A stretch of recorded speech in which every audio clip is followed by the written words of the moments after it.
Hello and welcome to Little Miami's Schoology for Parents tutorial. The first thing you're going to need when you're getting into Schoology is you are going to be given an access code by either your child's school or their teacher. Your access code should be 9 digits and should look something like this.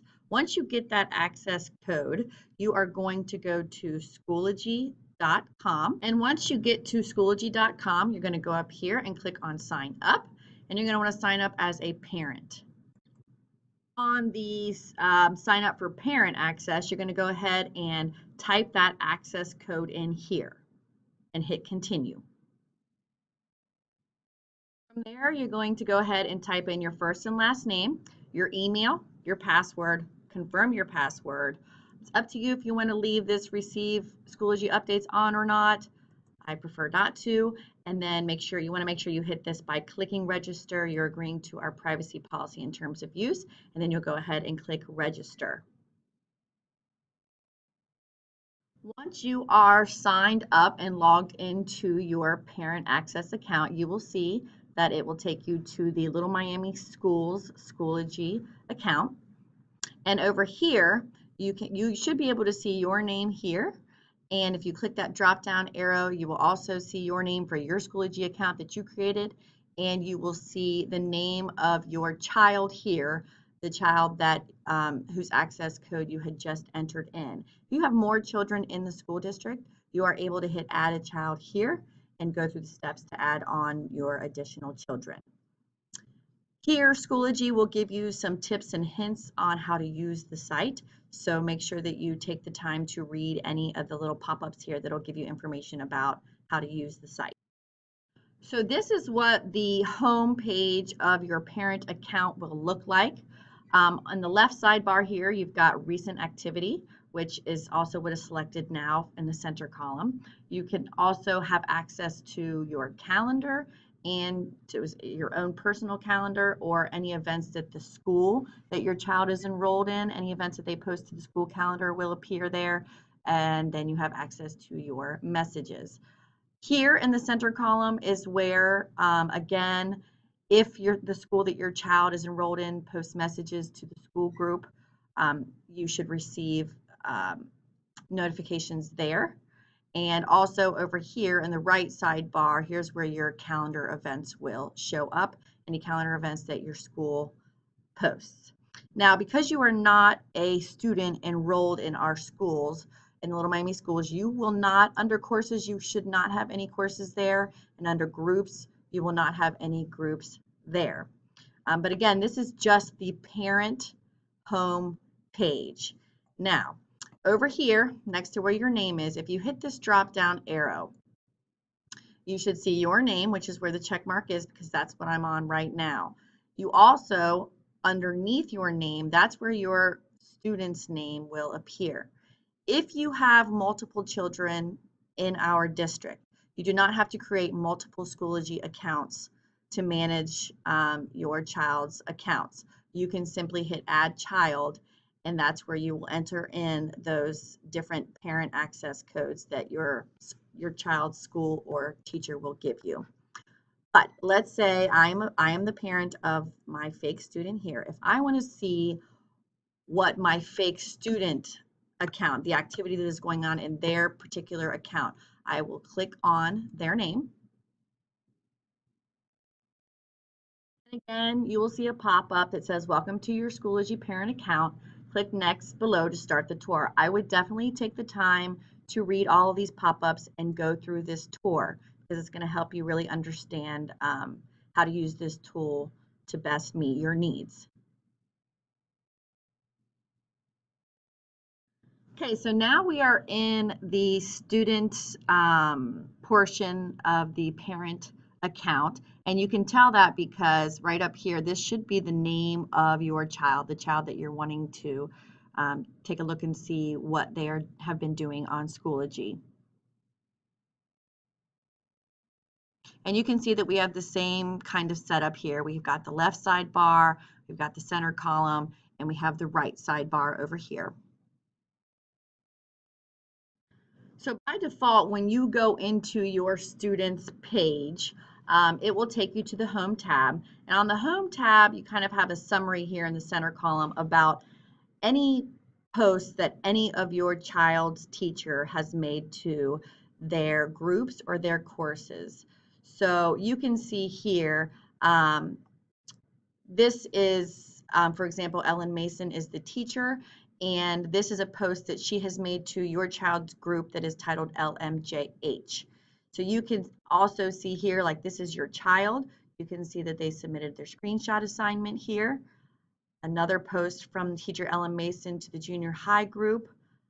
Um, Another post from Ellen Mason to the computer apps course.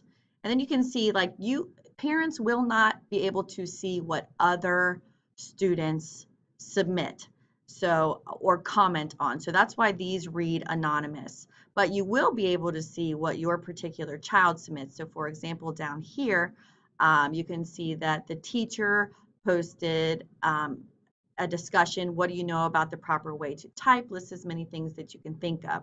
And here are other students that posted. You cannot see who posted those, but you can see that your child, which mine is named Fake ZZZ, you can see what their response was to that post. So again, that's the home page. That's where all teachers for any courses or groups that your child is a member of, that's where these posts will appear. Now over here, again from the home, you can look at graded assignments, graded tests and quizzes, graded discussions, and attendance.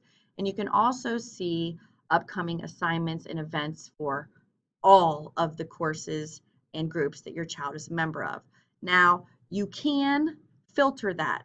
So up here, if you hit the courses drop-down arrow, you will be able to see all of the courses that your child is a member of.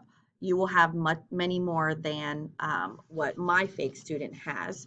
And then next to groups, you can see any groups that your child is, again, a member of.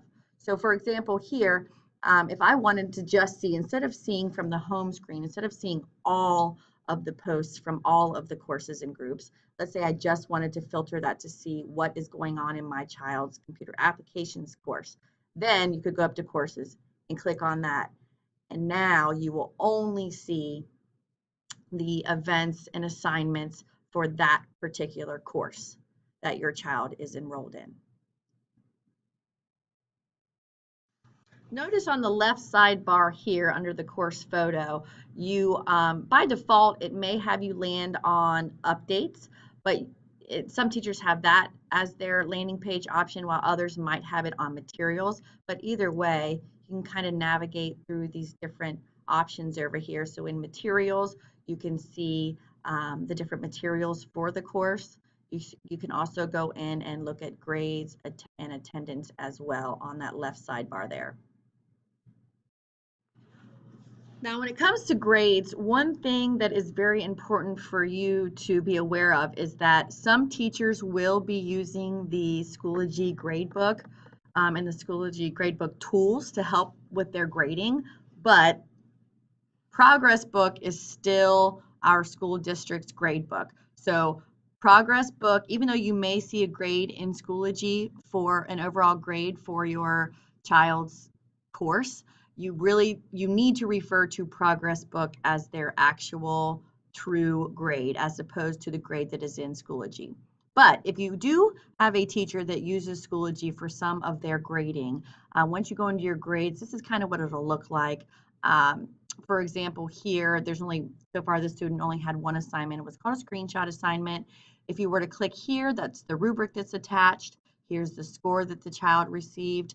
If this has a dash like this right here, there instead of a grade, that means that it has not been graded yet. But if there is a blue sheet of paper icon there like that, that means that the child did turn it in. But if that dash is there, it just means it has not been graded yet. You can also click on the actual assignment and go in and see what the assignment details are, more information about the rubric if there's one attached, and you can even go in there if it has been graded and see what comments the teacher made.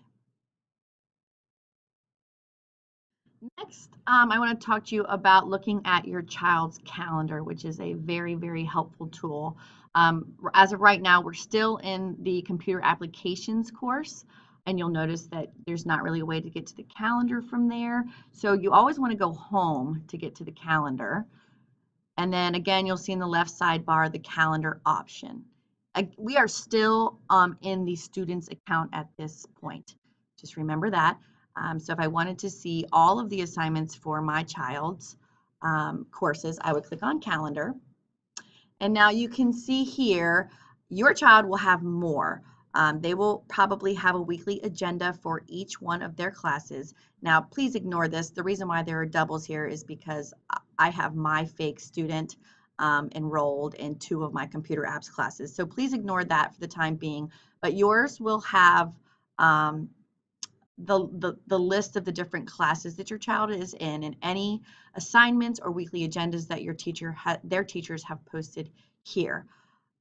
So what you can do from the calendar is just a quick glance at what your child has coming up in the upcoming weeks. You can also click on those. If you hover, you'll get a brief bit of information about what class it is and which student it applies to. But if you actually click on the event, it will open up and it will give you any information that the teacher posted in that event. Another feature you might want to take advantage of in your child's account from Schoology is you can easily message any teachers from the home screen as well. So to do that, you would just click on messages here, and then you would select new message. And if you type in any of the names of any of the teachers you may want to send your message to, it should automatically populate for you. So let's say I wanted to send a message to my child's teacher, Mrs. Mason. As soon as I start typing in MAS, you can see that her name appears. And you simply click on it, and then you can add your subject and your message, and you can go ahead and hit send, and that will go directly to the teacher. I'm going to go ahead and go back to my parent account by going back up here to that drop down arrow, and I'm going to select my fake parent account number 2. And another feature that you might want to be aware of is the notifications. If you want to set your notifications or change them, you'll hit that drop down arrow again, and you're going to go down to notifications here. And there's a big old list of options for you to choose when you do and do not want to receive notifications.